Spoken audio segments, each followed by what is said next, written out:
오늘도 복된 날입니다. 오늘은 에스라 8장 21절에서 36절 말씀을 살펴보겠습니다. 예루살렘의 유다 백성들의 영적 나태함과 지도자들의 타락으로 하나님은 에스라를 세우셨습니다. 바사제국의 속주인 바벨론에서 에스라와 함께 율법개혁에 동참하기로 한 명단을 살펴봤습니다. 이들은 아하와 강가에 모였습니다. 하지만 율법개혁 운동의 핵심인 레위인이 없었습니다. 하지만 에스라는 즉시 지도자들을 보내 예배 봉사자들을 불러 모았습니다. 이 역시 하나님의 도우심의 손길로 가능했다고 에스라는 고백했습니다. 이제 출발만 하면 되는데 에스라는 출발 전에 금식을 선포합니다. 21절입니다. 그때 내가 아하와 강가에서 금식을 선포하고 우리 하나님 앞에서 스스로 겸비하여 우리와 우리 어린아이와 모든 소유를 위하여 평탄한 길을 그에게 간구하였으니. 에스라는 모인 사람들에게 금식을 선포했습니다. 모인 백성들은 스스로 겸비하여, 즉 자신을 낮추고 하나님만 의지하기 위해 엎드려 간절히 기도했습니다. 이들은 왜 이렇게 간절히 하나님만 의지했을까요? 이들은 삶의 터전을 내려놓고 모든 재산과 가족들과 함께 4개월의 험난한 길을 떠나야 했기 때문입니다. 그것만이 아닙니다. 이들에게 제국의 왕이 준 많은 보물들도 있었습니다. 귀환 길에 약탈을 당할 수 있는 위험이 언제든지 도사리고 있었습니다. 이들은 하나님께 자신들의 모든 소유와 함께 가족들을 지켜주시기 위해 금식하며 간절히 기도했습니다.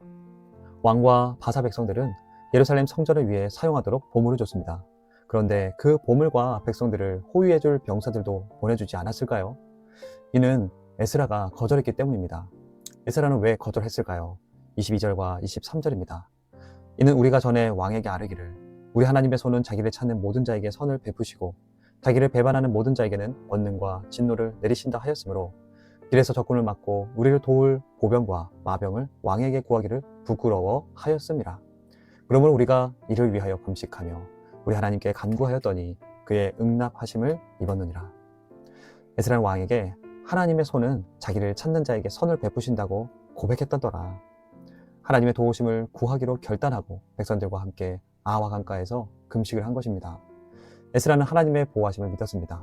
그리고 공동체가 금식과 기도를 통해 하나님의 손이 가장 강력한 보호막임을 경험하길 원했습니다. 에스라는 성전 제물의 안전한 운반을 위해 12명의 제사장과 레위인을 선발합니다. 24절과 25절입니다.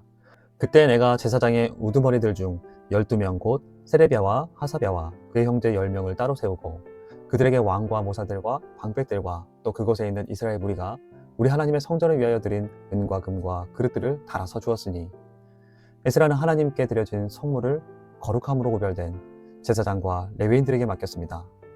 예루살렘으로 가는 이들의 사명은 영적인 일이었기 때문에 보안과 인력이 아닌 오직 정결한 자들에게 맡긴 것입니다. 26절에서 27절입니다. 내가 달아서 그들 손에 준 것은 은이 650달란트요 은그릇이 100달란트요 금이 100달란트며 또 금잔이 20개라. 그 무게는 1000다리기요 또 아름답고 빛나 금같이 보배로운 놋 그릇이 2개라. 왕과 백성들이 모아준 양은 엄청났습니다. 은그릇까지 포함해서 은 750달란트 25,500kg의 은입니다. 그리고 금 100달란트 3,400kg의 금입니다. 여기에 금잔 20개 8.5kg의 금까지 약 28.9톤에 달하는 엄청난 규모였습니다. 이 예물은 어디에 쓰이길래 이렇게 많이 준비됐을까요? 아닥사스다 왕은 성전 봉사에 필요한 것들과 필요한 곳에 하나님의 뜻을 따라 쓰라고 했습니다. 그래서 성전 기구들을 제작하는 것과 제사장을 레위인들을 위해 그리고 그 외에 여러 곳에 쓰였을 것입니다. 에스라는 이 성물들을 맡기며 말합니다. 28절에서 30절입니다. 내가 그들에게 이르되 너희는 여호와께 거룩한 자요 이 그릇들도 거룩하고 그 은과 금은 너희 조상들의 하나님 여호와께 즐거이 드린 예물이니 너희는 예루살렘 여호와의 성전 골방에 이르러 제사장들과 레위 사람의 우두머리들과 이스라엘의 족장들 앞에서 이 그릇을 달기까지 삼가 지키라. 이에 제사장들과 레위 사람들이 은과 금과 그릇을 예루살렘 우리 하나님의 성전으로 가져가려 하여 그 무게대로 받으니라. 에스라는 하나님 앞에서 구별된 제사장들과 레위 사람들에게 이 성물들을 잘 지키라. 예루살렘 성전의 예배 봉사자들에게 무게를 달아 인계될 때까지 책임을 다하라고 명령했습니다. 그렇게 약 28.9톤에 달하는 금과 은을 12명의 책임자들에게 건네주었고 이들의 책임하에 백성들과 함께 짊어져 예루살렘까지 가져올 수 있었습니다. 이제 출발할 모든 준비를 마쳐 예루살렘으로 떠납니다. 31절입니다. 첫째 달 12일에 우리가 아하와 강을 떠나 예루살렘으로 갈새 우리 하나님의 손이 우리를 도우사 대적과 길에 매복한 자의 손에서 건지신지라. 에스라 7장 9절에는 첫째 달 초하루에 바벨론을 떠났다고 했습니다. 31절에는 첫째 달 12일입니다. 에스라와 함께 할 자들이 11일간 아하와 강가에 모여 있었던 것이죠. 이 시간 동안 레위 사람들을 찾아왔고 금식하며 기도했습니다. 그리고 성물을 달아서 구별된 책임자들에게 맡기는 일들을 진행한 것입니다. 부족한 인원을 채우고 가는 여정 동안 지켜주시길 금식 기도하며 모든 준비를 마치고 떠났습니다. 하나님은 이들의 기도대로 응답해 주셨습니다. 무장도 하지 않고 수많은 보물을 들고 이동하는 대열이 안전하게 긴 여정을 안전하게 도착할 수 있었던 것은 하나님의 도우심이었습니다. 이렇게 에스라와 2차 포로 귀환 백성들은 예루살렘에 무사히 도착했습니다. 32절에서 34절입니다.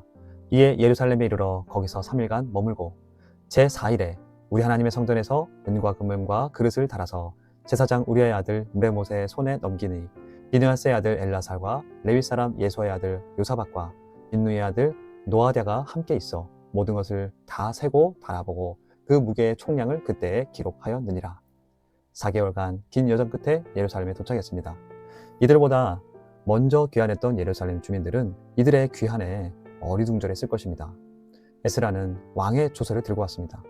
예루살렘의 지도자들이 그들을 맞을 때 에스라에게서 아닥사스다 왕이 보냈다는 말과 함께 조서를 확인했을 것입니다.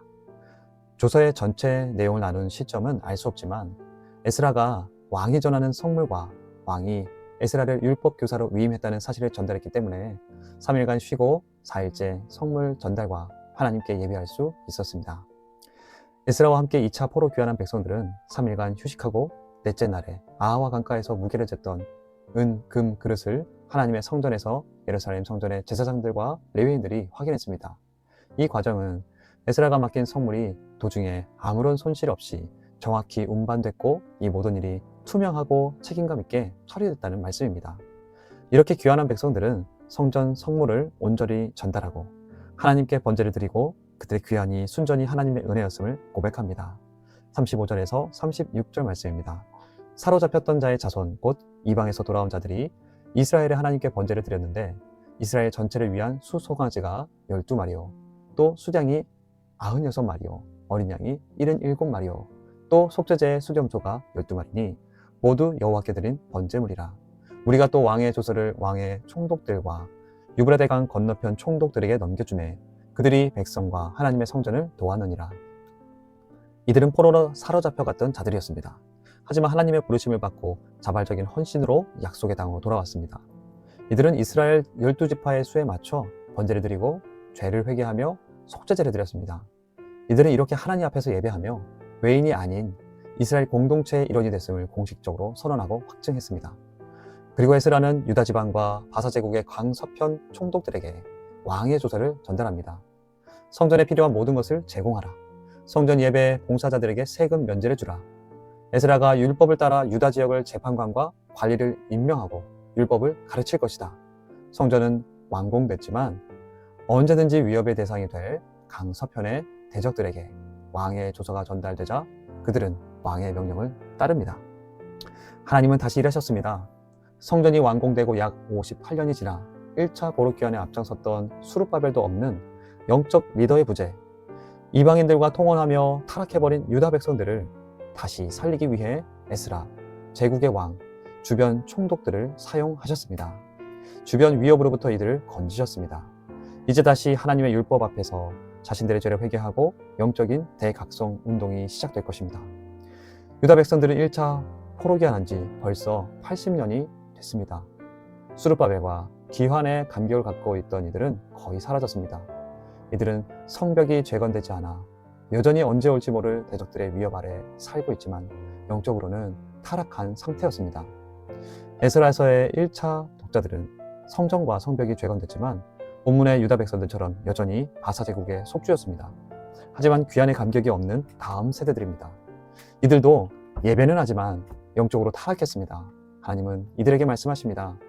너희 조상들이 성전 건축 후 사명을 잊고 영적 타락과 나태함, 무기력에 빠져 하나님께서 에스라와 왕의 조서를 주셨다. 그들을 다시 살리기 위해 하나님의 도우심의 손이 움직이셨다. 4개월여의 긴 여정에도 대적들에게서 보호하셨다. 오늘 너희에게도 하나님의 도우심의 손은 일하신다. 바사제국 아래서도 지키시며 이 말씀으로 너희에게도 말씀하신다. 두려움과 근심 앞에서 금식하며 엎드려 기도하라. 이 말씀을 듣고 율법 앞에 다시 서라. 그리고 하나님의 도우심의 손길을 보라. 말씀하시는 것입니다. 사랑하는 여러분, 오늘 우리를 두렵게 하고 근심하게 하는 상황에서 우리는 어떻게 합니까? 하나님의 도우심의 손을 붙들기를 축복합니다. 금식의 자리, 기도의 자리에서 하나님께 온전히 맡겨드리길 축복합니다. 그리고 우리의 영적인 무질서함이 있다면 하나님의 말씀으로 치유함을 얻어 다시 영적인 질서를 세워나가며 사명의 자리를 비추는 삶 되시기를 바라고 축복합니다. 이 시간 말씀을 기억하며 기도합시다. 세상 어떤 것이 나의 호위병이라고 생각합니까? 하나님의 도우심의 손이 나의 온전한 능력임을 믿으며 기도하길 원합니다. 하나님 앞에서 회복되어져야 할 영적인 질서가 무엇입니까? 영적 늪은 깊지만 손 내밀면 건져주실 주께 기도하며 나아가겠습니다.